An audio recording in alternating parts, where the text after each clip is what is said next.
Hello guys, Zaaif here, and today I will show you my list of items that I'm going to stockpile before Shadowlands. I will also show the locations where you can farm those items, but I won't go into details. Some of the farms are explained on my channel already, the other ones I will show soon. Links to the ones that I already covered are in the description. I want to remind that there's a monthly giveaway on my channel, and if you want to participate, check the requirements in the description. Also, in the description you can find links where you can buy cheap game time, and also pre-order Shadowlands, so guys, go and check it out. If you have any other items that I didn't mention in this video, you can share them in the comments. That's the second part of the video, so if you didn't see the previous one, you can find the link in the description. So let's continue with the number 29. Not hide and heavy not hide leather. You can get that while farming every other leather from the Burning Crusade, but probably the best spot would be Karazhan. You have to go inside the instance, pull all of the bats and dogs to one place, kill and skin them. Then leave the instance, reset it and enter again. You can repeat that 10 times in an hour. Number 30. Crystal infused leather. I farmed that on the same spot that I farmed Damsky Basilisk's eyes, so to Rocker Forest around the lake. Number 31. Thick Clefthoof leather. You can farm in Nagrand in those two places. You just have to fly around and skin any type of Clefthoof. They have about 20% chance of dropping that leather when skinned. Next are Cobra Scales. They can be farmed in Nagrand on both sides of that mountain, and they drop from those Twilight Serpents. I'd recommend farming that with a group of 2, because those serpents hyperspawn and you won't have to fly over the mountain. Fellhide. Can be farmed in the Rocker Forest in this place. It drops from those Warp Stalkers when skinned. Also, Karazhan is a good place to farm that because it drops from those dogs that you pull at the end. Number 34. Nether Dragon Scales. You can farm them in Netherstorm on the Celestian Reach, and it drops from all of those Nether Drakes when they are skinned.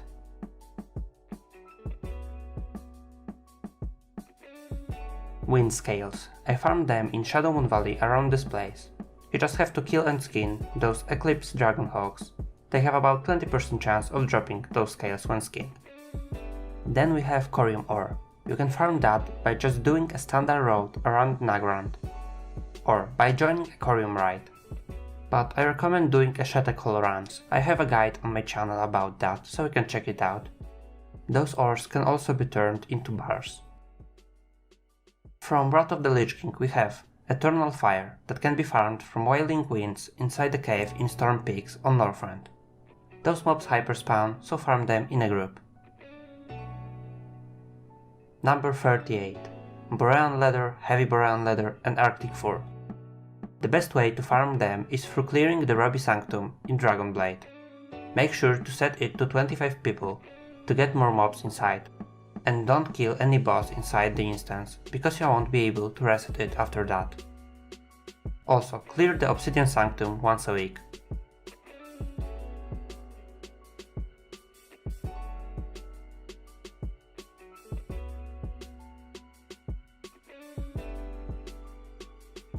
Borean leather can be turned to heavy Borean leather by leather workers, and then heavy leather can be traded with a vendor for Arctic fur.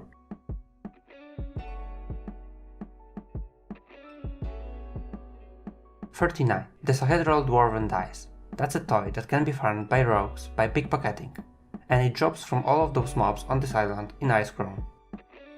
You just have to run around and pickpocket all of the mobs. Number 40. Worn Troll Dice. Again, farmed by rogues through pickpocketing, but this time on the right side of the Icecrown. Drops from all of the mobs around.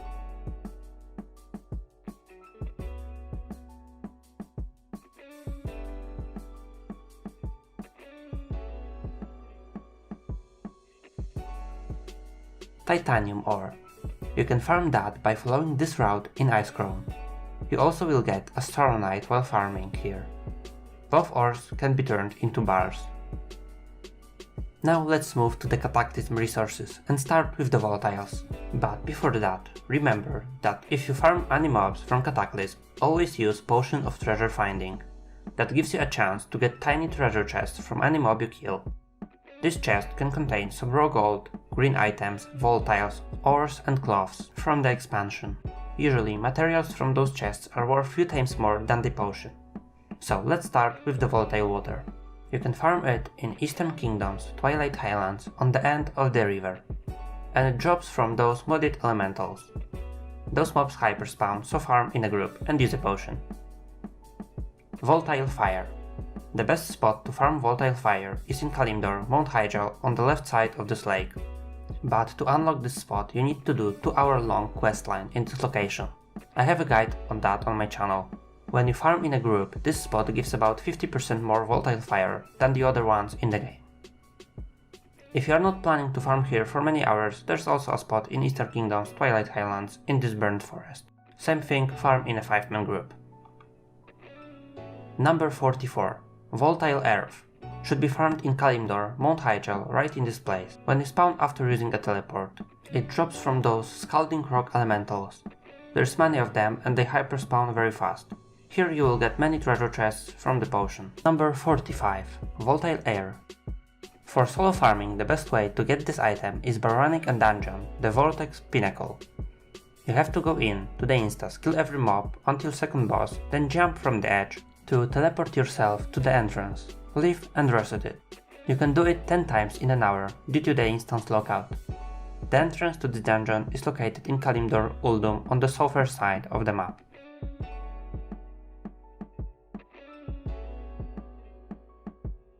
But if you want to farm in a group, you can farm Volatile Air in Eastern Kingdom's Twilight Highlands on the left side of the river.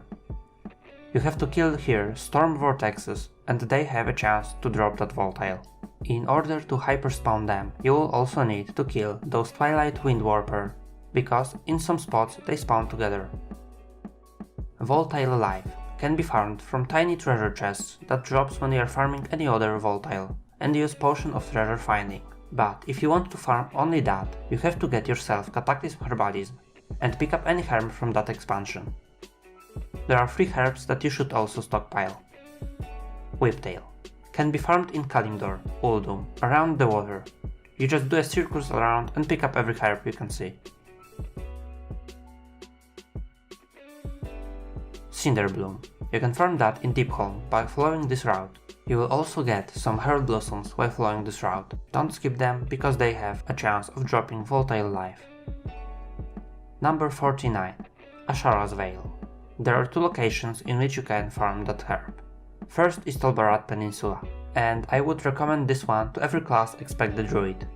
Second location is Vashir, and here I'm swinging around those 3 areas. For the route you will have to check my video about that farm, link is in the description. Number 50 is Savage Leather, Heavy Savage Leather and Pristine Hide. Savage Leather can be farmed in Kalimdor, Uldum in this place. You have to step on crocodile eggs and then kill them and skin. Use here a Potion of Treasure Finding to get some extra volatiles.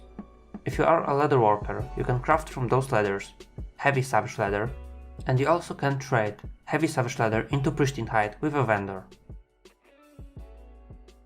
Elementium, Pyrite, Ember Steel Cloths.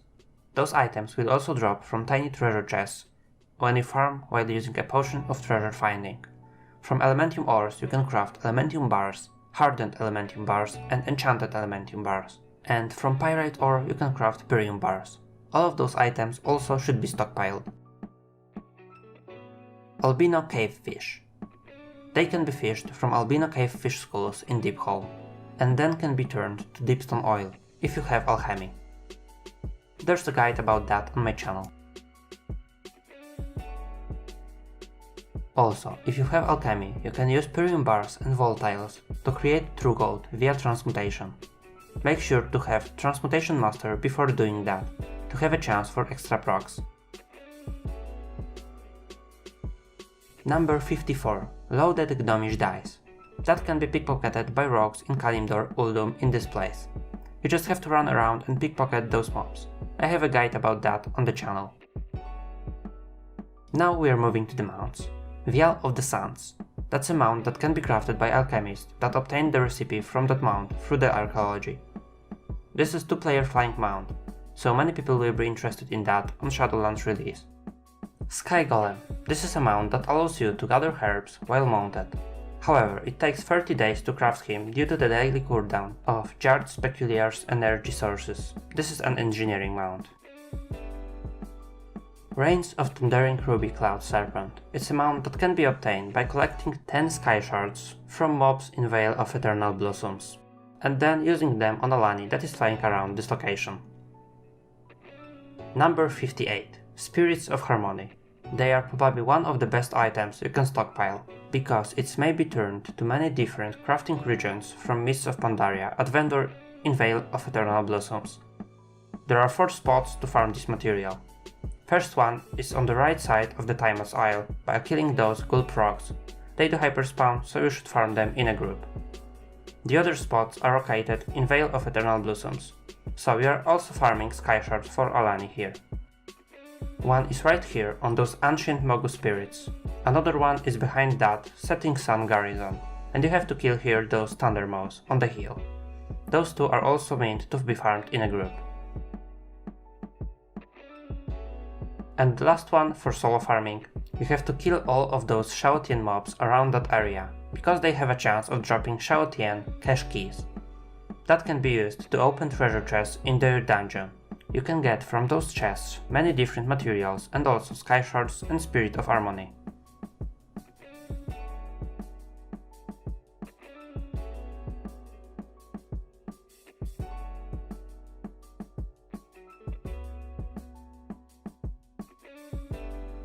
Number 59. Giant Dinosaur Bones. They can be farmed on the Isle of Giants and dropped from all of those dinosaurs. 10,000 of them can be turned on the island for a mount. Number 60. Filthlink. It's a very easy pet to obtain. You have to go to the Isle of Thunder and kill all of those quivering filths in the water. They have a chance to spawn as big elites, and then they have a chance of dropping this pet.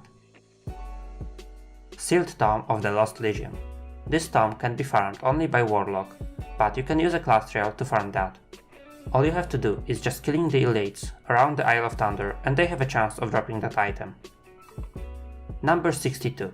Big Red Raygun. That can be obtained by killing Dr. Weevil in Kalimdor, Darksfallow Marsh, on this island. You have 7 minutes respawn timer and around 3% chance of dropping that toy. That was everything that I'm going to stockpile for myself before Shadowlands hits. If you have any other propositions, please share them in the comments so I may create third part of that series with your items. Thank you guys for watching and see you in the other videos.